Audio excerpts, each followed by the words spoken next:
Hey everybody, welcome to week number 5. We are more than halfway through the term.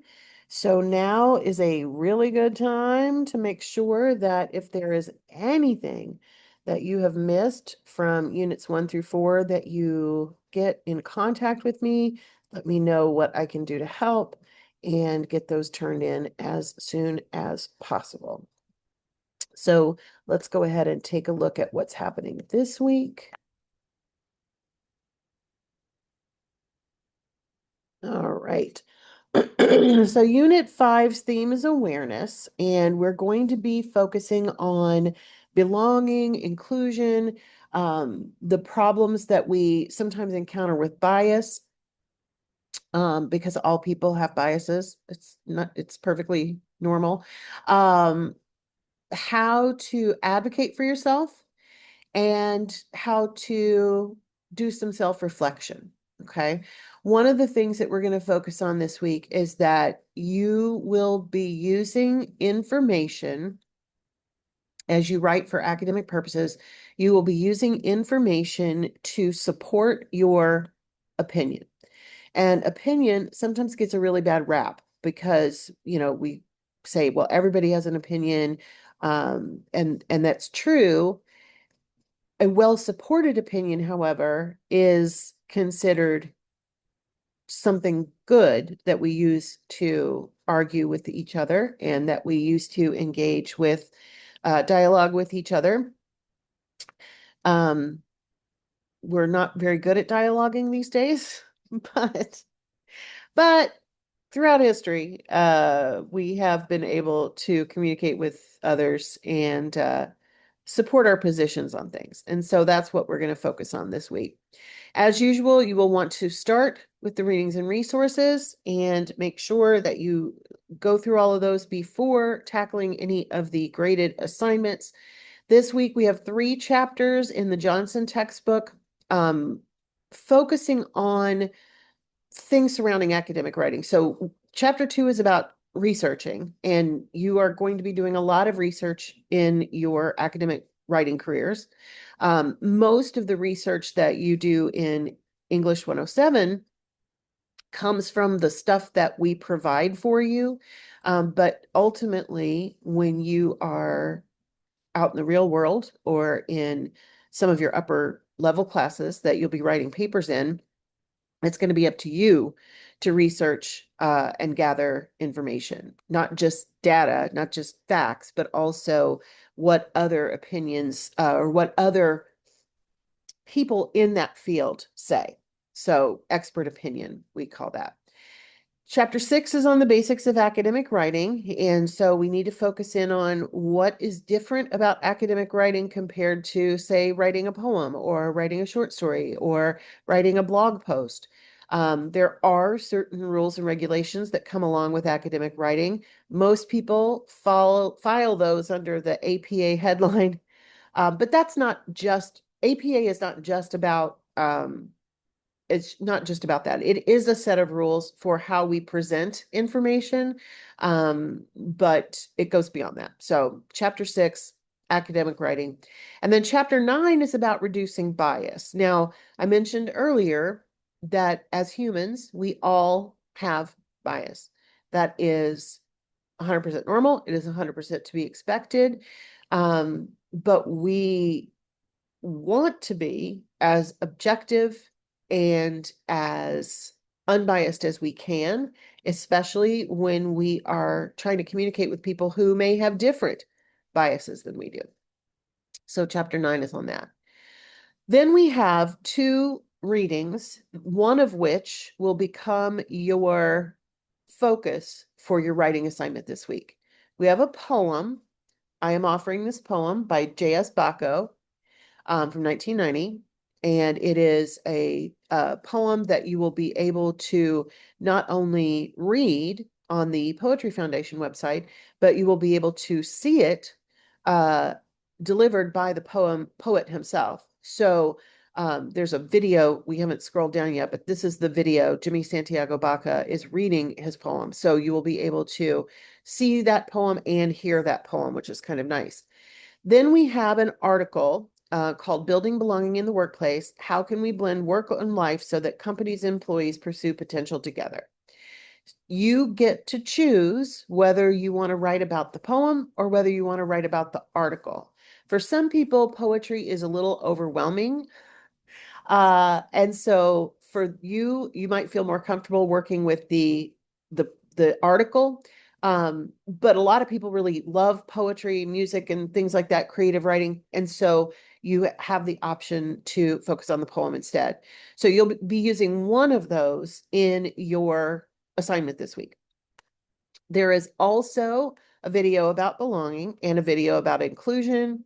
And is that it? That's weird. I think there might be something that didn't load properly. But anyway, you want to make sure, of course, that you go through the readings and resources just like always before tackling the graded assignments.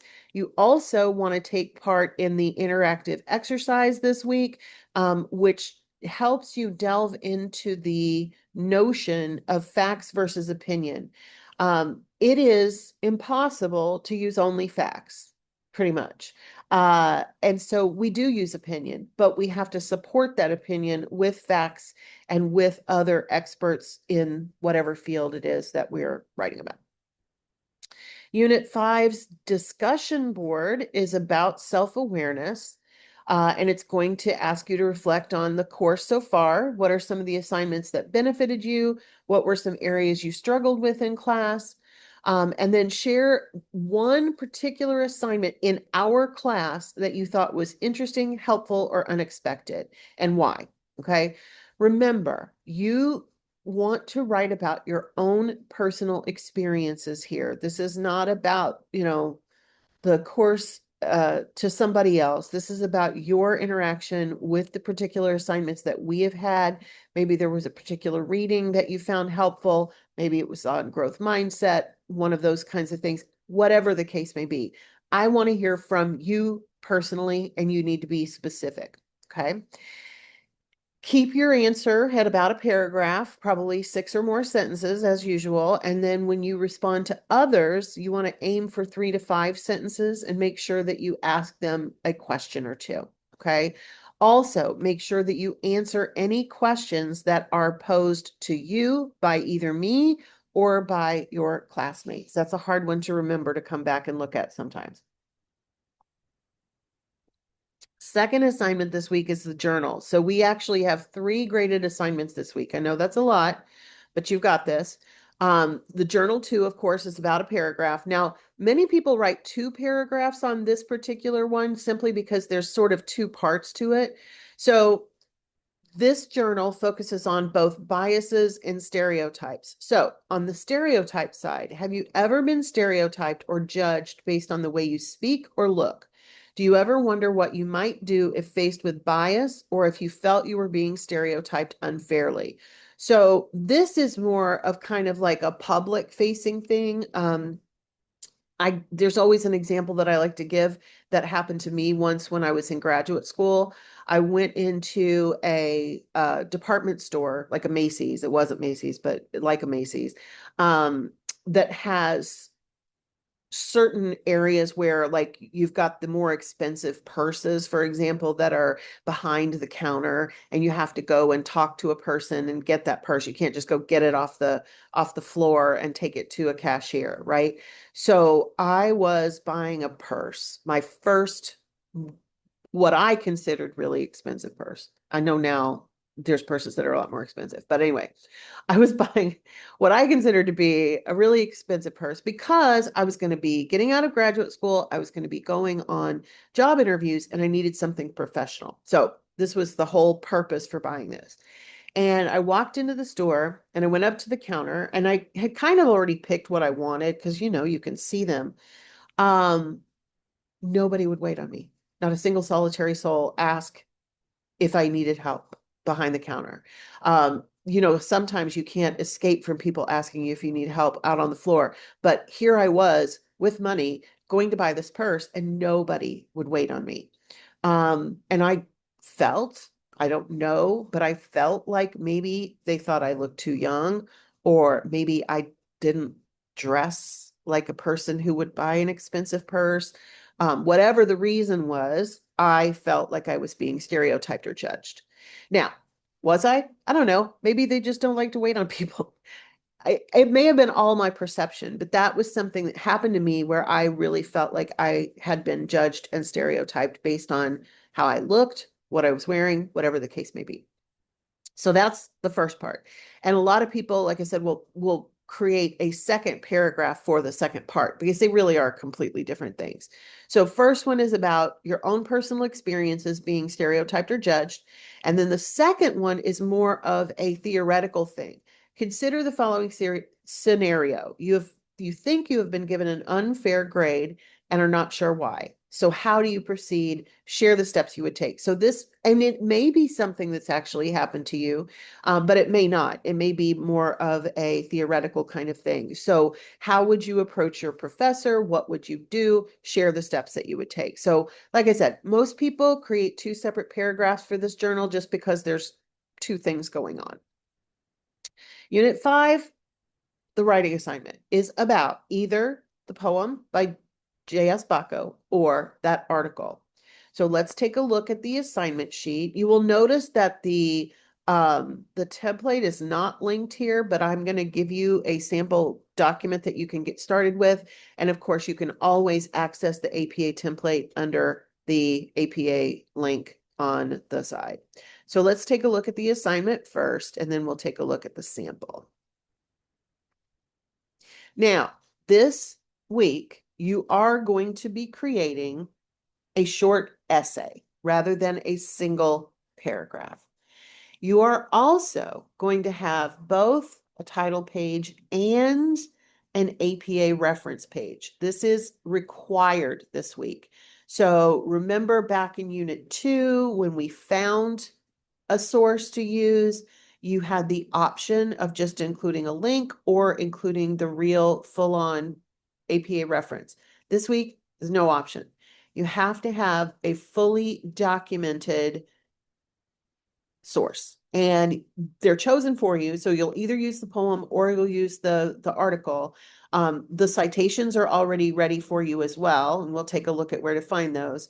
But you are going to be using the information in the body as well. So this is going to be kind of new territory, and we're going to continue this in week 7, this kind of writing.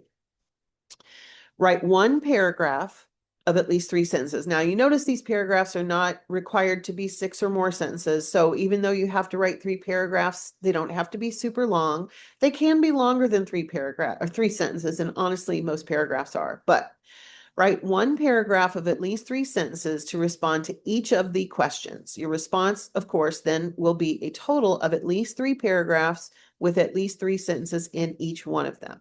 So the first question, and so your first paragraph is going to focus on what is the author trying to say about belonging and caring. We've summarized things before. That's what we're doing. We're summarizing what the artist has to say, the poet or the author of the article, about belonging and caring. In the second paragraph, according to the writer, what is one way to validate belonging and caring? How can you make people know that you welcome belonging, you care about them? And then the third paragraph, what is one challenge the writer explores about belonging and caring? So what can make it difficult? Okay, you will have a title page, you will have a reference page, and in the paragraphs themselves, you are going to be including information from the whatever it is. If you use a direct quote, which you're not required to, but if you use a direct quote, we're going to also include what we call an in-text citation. We've learned about those before. We're going to use them hardcore in Unit 7, but you are welcome to do that in this one if you want to include a direct quotation.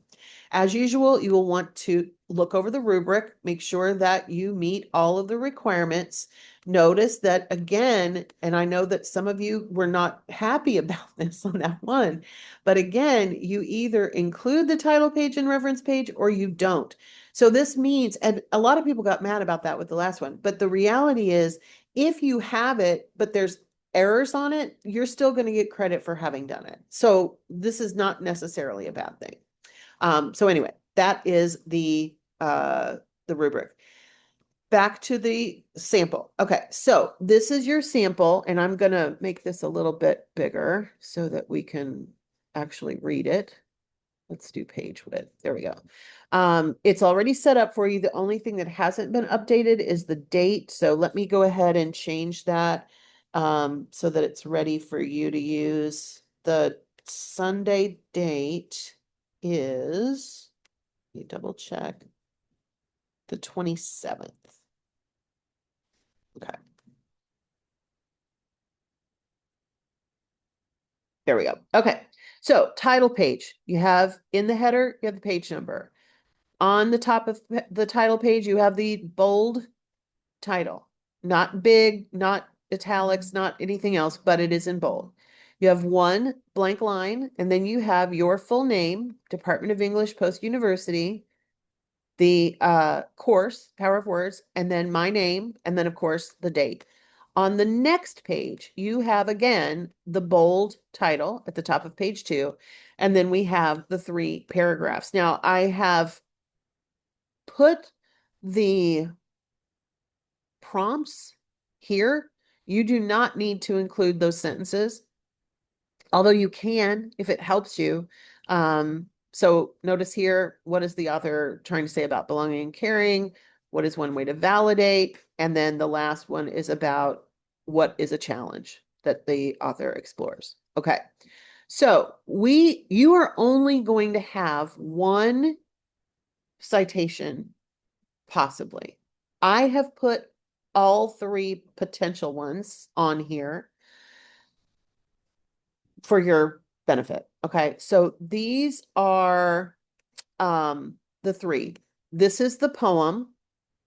This is the article. And then this is how you would cite the YouTube. Now, the YouTube, of course, I used my favorite, scribber.com, to come up with that because the citation is not necessarily there as it should be. Let's double check. I could be wrong. Let's go back to the readings and resources. So you will see that in the readings and resources, this is the citation for the poem. This is the citation for the article. And then, yeah, there is no particular citation for the poem in the video form. But if you wanted to refer to the video, you would include that on your citations as well. And I ran the video through the Scribber to get a citation for that. And that is what is on my Word document. So this is what it came up with. Okay. Now you would update the date when you actually looked at it, but other than that, it should be the same. Now, these do not need to be links, and it kind of drives me crazy that they automatically create links. So if you want to make them not a link, that is absolutely fine. But if you just copy and paste, this is what it's going to look like, and that is fine as well. All right. So, of course, once you have completed your work, you will go to the unit and you will submit it as we have been as a uploaded file. Has to be done as an uploaded file. Browse local files. It's the very first one. No, it's not. Because I haven't saved it yet. Let me save this and close it, and then it'll show in my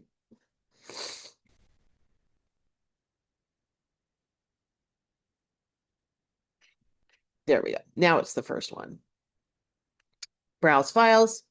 I agree to submit my paper, and we click submit. It's a Word document, so this one will pop up a lot faster than the one from last week when we had the PDF, or not PDF, the PowerPoint. This doesn't have any photos in it, so it'll come up a lot faster. All right. So that is your assignment for this week. As I mentioned, it is time to make sure that you have turned in all of your other work. I don't know why. Oh, I guess I went like this at one point. Sometimes Zoom will do these weird things and you can make it do all kinds of stuff. Like I can make it do hearts. So I hope you have a lovely week. And like I said, if you have questions or if you've missed something, please let me know. when I can expect it, or what help you need in getting it completed. All right, everybody take care. Have a great week 5.